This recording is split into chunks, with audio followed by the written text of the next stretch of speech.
दोस्तों, भोलेनाथ ऐसे भोले भंडारी हैं जो अपने भक्तों की हर इच्छा मनोकामना को शीघ्र पूरा कर देते हैं। यूं तो हम शिवरात्रि पर भोलेनाथ की विशेष आराधनाएं करते हैं, लेकिन हमें जीवन में प्रतिदिन भोलेनाथ की अगर हम आराधना करते हैं तो हमारे जीवन के हर कष्ट तो दूर होते ही हैं। हमें जो चाहिए, चाहे वो पैसा हो, चाहे वो प्यार हो, चाहे वो शिक्षा हो, चाहे वो हमारा नेम फेम हो, चाहे वो हमारा दाम्पत्य जीवन हो, मन चाही शादी करना चाहते हैं, संतान चाहते हैं, ऐसा जीवन का कोई सुख नहीं है जो हमें भोलेनाथ ना दे सकें। नौ जन्य पीड़ाओं से भी मुक्ति के लिए भोलेनाथ हमारी हर उस समस्या का समाधान भोलेनाथ की आराधना से किया जा सकता है। आज मैं आपको विशेष क्या प्रयोग करना चाहिए, व्यक्ति को अपने जीवन में भोलेनाथ की आराधना कैसे करनी चाहिए जिससे कि जीवन के सारे सुख प्राप्त हों। और ये आराधना आप विशेष अवसरों पर भी कर सकते हैं, जैसे त्रयोदशी तिथि है, आप शिवरात्रि है। शिवरात्रि यूँ तो वर्ष में हर महीने पड़ती है, लेकिन विशेष रूप से जो महाशिवरात्रि आती है उस दिन विशेष प्रयोग किए जाते हैं। हर महीने आती है। प्रतिदिन आप शिवलिंग पर जल अर्पित करिए, देखिएगा जीवन में जितने भी कष्ट हैं भोलेनाथ की कृपा से दूर हो जाते हैं, क्योंकि भोलेनाथ हमारे जीवन के नौ ग्रहों को संतुलित कर देते हैं। हमारे जीवन में जो सबसे ज़्यादा हमें परेशानियां देता है, चाहे वो तन का हो, चाहे मन का हो, चाहे वो धन का हो, चंद्रमा देता है। और चंद्रमा को नियंत्रित करना है तो भोलेनाथ की आराधना से बढ़कर तो कोई विकल्प ही नहीं है इस संसार में। आज मैं आपको विशेष रूप से भोलेनाथ की आराधना से अपने ग्रहों को कैसे नियंत्रित करें बताने जा रही हूँ।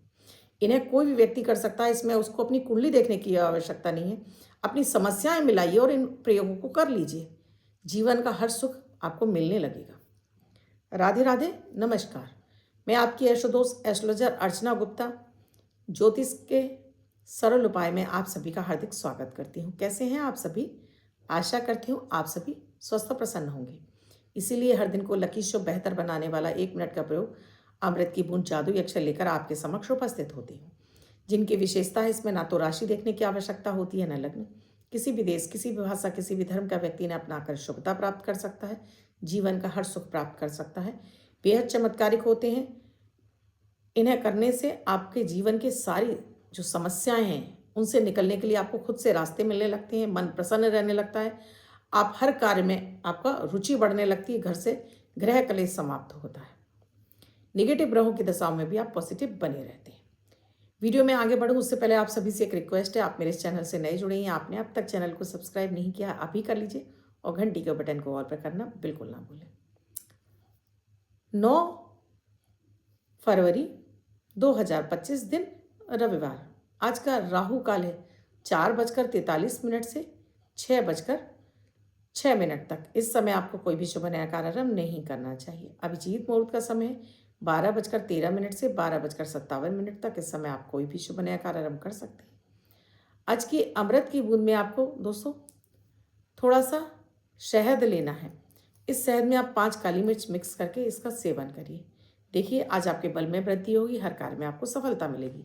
जादुई अक्षर है का, कमल वाला का। इस का शब्द को रेड कलर के पेन से लेफ्ट हैंड पर कहीं भी लिखकर छोड़ दीजिए, 24 घंटे तक लिखा रहने दीजिए। दूसरे दिन आप नहाएंगे धुल जाएगा। नया शब्द देती हूँ, आप उसको फिर से लिख सकते हैं। आप इसको अपने हाथ पर नहीं लिखना चाहते हैं, छोटी सफ़ेद कागज़ की चिट लीजिए, रेड कलर के पेन से लिखिए, फोल्ड करके पर्स से पॉकेट में रखिए, 24 घंटे तक साथ रखिए। दूसरे दिन फाड़ कर किसी पेड़ की जड़ में छोड़ दीजिए। आप इसे नाली में ना बहाएं। दोस्तों, भोलेनाथ पर तो हम प्रतिदिन 1 लोटा जल भी चढ़ा दें तो भोलेनाथ हमारी जीवन की हर समस्या को हमें समाधान मिल जाता है। लेकिन कुछ विशेष तिथियां भी आती हैं, जैसे त्रयोदशी तिथि आ गई दोस्तों, या फिर शिवरात्रि है, या फिर आपका चंद्रमा बहुत ज़्यादा खराब है, केंद्रम योग से पीड़ित है या विष दोष से पीड़ित है, तब आपको क्या प्रयोग करने चाहिए। तो अगर आप त्रयोदशी पर प्रार्थना कर रहे हैं, त्रयोदशी पर भगवान भोलेनाथ पर कुछ अर्पित करना चाहते हैं, तो आपको पंचामृत, दूध, दही, घी, शक्कर और शहद मिक्स करके इसका एक पंचामृत तैयार कीजिए। 1 सादा लोटा जल और कुछ बेलपत्र। अगर आपने अपने घर में स्थापित कर रखे हैं शिवलिंग तो उन पर, नहीं तो किसी मंदिर में जाकर भी आप ये अर्पित करके आइए अपनी कामना बोलकर। पंचामृत में तो आप दोस्तों अपनी कोई भी कामना, चाहे आपका धन फंस रहा है, स्वास्थ्य अच्छा नहीं रहता, संतान चाहिए, विवाह नहीं हो रहा है, दाम्पत्य जीवन खराब है, व्यापार नहीं चल रहा है, पैसा अटक गया है, नौकरी नहीं है, कोई भी जीवन की समस्या हो, उसके लिए आप ये पंचामृत अर्पित कर सकते हैं भोलेनाथ पर। कैसे अर्पित करना है? तो वहाँ पर जाकर आपको पहले अपना, आप घर में बैठे हैं, घर में कर रहे हैं, क्योंकि घर में मैं अक्सर लोगों से कहती हूँ आप या तो स्फटिक का शिवलिंग स्थापित करिए, चांदी का, या फिर आप पारद का शिवलिंग स्थापित करिए, या नर्मदेश्वर कर सकते हैं। लेकिन विशेष रूप से जो आर्टिफिशियल ब्लैक कलर के बनकर आते हैं, बने होते हैं शिवलिंग, उन्हें घर में स्थापित मत करिए, या अपने घर पे स्थापित करिए। आप किसी भी शिवालय में जाएं तो वहां पर पहले नाम, अपना नाम, अपने पिता का नाम, गोत्र, निवास स्थान, फिर अपनी कामना बोलिए, किस समस्या से आप मुक्ति चाहते हैं भोलेनाथ से, और फिर अपने लिए कर रहे हैं तो नमः शिवाय का जाप करके सारी चीज़ें अर्पित करिए। और अपने बच्चों के लिए, अपने पति के लिए, अपनी पत्नी के लिए कर रहे हैं तो ओम नमः शिवाय का जाप करके पहले आपको थोड़ा सा जल अर्पित करना होता है, उसके बाद पंचामृत अर्पित करना होता है, उसके बाद फिर सादा जल, और फिर उसके बाद आप बेलपत्री और चावल, आपको फूल, बेलपत्री, चावल वगैरह आपको जरूर अर्पित करने चाहिए। दोस्तों, ये जब आप चीज़ें अर्पित कर रहे हैं तो उस समय आपको नमः शिवाय, नमः शिवाय, नमः शिवाय कम से कम इतना कि आपकी एक माला हो जाए। आप इसे अर्पित करने के साथ में अपने बड़े श्रद्धा भाव से अर्पित करिए, ऐसे नहीं आप बस पलटते जा रहे हैं। जितनी श्रद्धा भाव के साथ में आप अर्पित करते हैं, जितना अपने श्रद्धा आप अर्पित करते हैं, भोलेनाथ आपकी उस प्रार्थना को उतना जल्दी ही पूरा कर देते हैं। तो ये प्रयोग आप किसी भी शिवरात्रि पर भी कर सकते हैं, आप इसको त्रयोदशी पर भी कर सकते हैं, या फिर सोमवार सोमवार भी कर सकते हैं।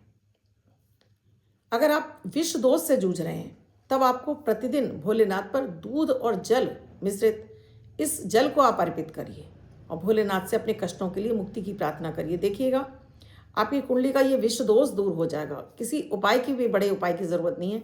नमः शिवाय का जाप करके आप पहले सादा जल, फिर दूध मिश्रित जल, फिर सादा जल, और धोकर बाहर निकालिए अगर घर में कर रहे हैं। और अगर घर में नहीं कर रहे हैं, मंदिर में जा रहे हैं, तो फिर वहाँ पर आप थोड़ा सा अखंडित चावल चढ़ा कर आइए, अपनी कामना बोल कर आइए। दोस्तों, अगर कलयुग में आप अपने घर में शिवलिंग स्थापित करते हैं और प्रतिदिन उन पर जल अर्पित करते हैं तो आपके खुद का ही चंद्रमा नहीं, आपके परिवार का चंद्रमा भी आपका अच्छा होने लगता है। घर में सुख संपन्नता बढ़ने लगती है, घर में धन का फ्लो बढ़ने लगता है, रिश्ते आपके मजबूत होने लगते हैं, सभी के बीच में सामंजस्य बढ़ने लगता है, ग्रह क्लेश समाप्त होता है। तो एक छोटा सा अंगुष्ठ मात्र, यानी इतना बड़ा ही आपको शिवलिंग अपने घर में ज़रूर स्थापित कर लेना चाहिए। क्योंकि अक्सर कर जब मेरे क्लाइंट्स मुझसे बात करते हैं कि मैम हमने शिवलिंग तो रखा लेकिन बाहर गमले में रख दिया है। भाई, जो पालनहार हैं, जो देने वाले हैं, उनको ही हम घर के दरवाजे पर बैठा देंगे और फिर हम रोते रहते हैं कि हमें तो भगवान हमारी सुनता नहीं है। जिनसे सब कुछ चाहिए उनको ही आपने अपने दरवाजे पर, आपने उन्हें गमले में डाल रखा है। घर में श्रद्धा से स्थापित करिए, देखिएगा आपके धन के भंडारे भर जाएंगे। शिवरात्रि पर भी दोस्तों इसी तरह से विशेष रूप से आप ये सारी चीज़ें अर्पित करें। शहद अलग से अर्पित करें और साथ में आपको बेलपत्र, कम से कम आप 27 बेलपत्र ले लें, सभी को धोकर उन पर एक एक चंदन की बिंदी लगा दें और इसको आप नमः शिवाय का जाप करके आप उन पर अर्पित करते हैं। देखिएगा जो कामना बोलेंगे वो कामना आपकी पूरी होगी इस महाशिवरात्रि पर। अगर आपको बहुत ज़्यादा दोस्तों आपका विवाह में विलंब हो गया, या दाम्पत्य जीवन अच्छा नहीं रहता, या आप कर्ज में डूबते चले जा रहे हैं, कर्ज से निकलने का रास्ता नहीं मिल रहा है आपका, या आप मांगलिक हैं और आपको आपके विवाह में तो दिक्कत है ही, साथ में आपका दाम्पत्य जीवन भी खराब हो गया है, विवाह नहीं हो रहा है या दाम्पत्य जीवन खराब है, या आप कर्ज में फंसते जा रहे हैं। शहद, प्रतिदिन 1 चम्मच शहद पानी में घोलिए, सादा जल और चावल, ये आप शिवलिंग पर अर्पित करना शुरू करिएगा। मंगल जन जितनी भी पीड़ाएं दोस्तों आपकी समाप्त हो जाएंगी और भोलेनाथ की कृपा बरसेगी, कर्ज से मुक्त हो जाएंगे आप। कहाँ से आएगा पैसा, अब ये आप देखिए कि भोलेनाथ आपके लिए किस तरह की व्यवस्था कर देंगे कि आपको चारों तरफ से आपको अब पैसा ऐसा मिलने लगेगा, आपके कर्म के जरिए आप आसानी से अपना कर्जा उतार सकें। विवाह में आ रहा हुआ विलंब भी दूर हो जाएगा, दाम्पत्य जीवन खटास में भर गया वो आपका मिठास में बदल जाएगा, जीवन के नाना सुख आपको इस प्रयोग से मिलने लगेंगे। आज मैंने आपको थोड़े से ही प्रयोग दिए दोस्तों, आगे भी मैं आपको इस तरह के प्रयोग बताती रहूँगी। एक प्रयोग और देती हूँ दोस्तों, अगर कोई व्यक्ति बहुत अधिक नशा करता है, तब ये जो जल अर्पित करते हैं हम जलहरी पर, तो वो आपको शिवालय में ही जाकर जल अर्पित करना उस व्यक्ति के नाम से। थोड़ा सा काला तिल, ये करना है आपको सोमवार सोमवार। थोड़ा सा काला तिल, दूध मिश्रित जल और सादा जल उस व्यक्ति के नाम से आपको अर्पित करके आना कि इसको सद्बुद्धि दो कि ये इस नशे से बाहर आ जाए। उसके बाद जब जल अर्पित कर देंगे, आप काला तिल पहले अर्पित करेंगे फिर जल अर्पित करेंगे, तो जब जलहरी से जल गिर रहा हो, धोने के बाद फिर एक लोटा जल चढ़ाएंगे, तो उस कटोरी को वहाँ पर रख लीजिएगा और उसमें थोड़ा सा वहाँ का जलहरी से जल ले आएगा। अब पूरे घर में थोड़ा थोड़ा जल छिड़क दीजिएगा, उस व्यक्ति के बिस्तर पर भी छिड़क दीजिएगा और साथ में उसके पानी पीने के पानी में मिक्स कर दीजिएगा। और ये प्रयोग आप जो जलहरी पर जो आपने जल है, जो काला तिल है, वो केवल आपको सोमवार को अर्पित करना है, बाकी दिन आपको सादा जल अर्पित करना। और ये जल इस व्यक्ति को पिलाना शुरू कर दीजिए। 27 दिन में आप देखेंगे कि वो उस व्यक्ति की ये शराब की लत है या कोई किसी भी तरह की लत है नशे की, वो छूटने लगी है। भोलेनाथ की आराधना में आपको कुछ नहीं आता तो नमः शिवाय का जाप करते हैं, इससे भी आपके भोलेनाथ आपके हर कष्ट को दूर कर देते हैं। शिव चालीसा का पाठ करने से भी आपके हर कष्ट को दूर कर देते हैं भोलेनाथ। आपकी कुंडली के कौंदम योग को भंग कर देते हैं भोलेनाथ की आराधना से। आपकी कुंडली में लगा हुआ काल सर्प दोष दूर हो जाता है भोलेनाथ की आराधना से। तो जो मैंने ये प्रयोग बताए हैं दोस्तों, इससे आपके कुंडली का काल सर्प दोष भी दूर हो जाता है, मांगलिक दोष भी दूर हो जाता है, पितृदोष भी दूर होता है। आपके जीवन में विवाह में आ रही बाधा, आप लव मैरिज करना चाहते हैं तो ये शहद वाला प्रयोग आप करिए। दाम्पत्य जीवन सुखी रखना चाहते हैं तो शहद वाला प्रयोग करिए। अगर आप जीवन में धन संपन्नता चाहते हैं तो फिर शहद वाला प्रयोग करिए। संतान का सुख चाहते हैं तो पंचामृत वाला प्रयोग करिए। जीवन के सारे सुख चाहिए तो फिर पंचामृत वाला प्रयोग करिए और इससे फ़ायदा उठाइए। और आप लोग कर रहे हो, इनसे कितना फ़ायदा मिल रहा है मुझे कमेंट सेक्शन में लिखकर ज़रूर बताइएगा।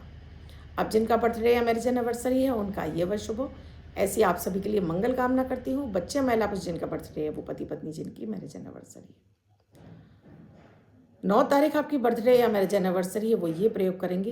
वाइट कलर के पेपर पर रेड कलर से 9 नंबर लिखेंगे, फोल्ड करके अपने पास रखेंगे। ये अंक आपको वर्ष सफलता प्रदान करेगा। अन्य कोई व्यक्ति लिखकर इसे 24 घंटे तक अपने पास रख सकता है। वीडियो कैसा लगा कमेंट सेक्शन में लिखकर ज़रूर बताइएगा। आपको अच्छा लगा है तो आगे फॉरवर्ड कीजिए, लाइक ज़रूर कीजिए। और क्या समझ में नहीं आया कमेंट सेक्शन में लिखकर पूछिएगा ज़रूर।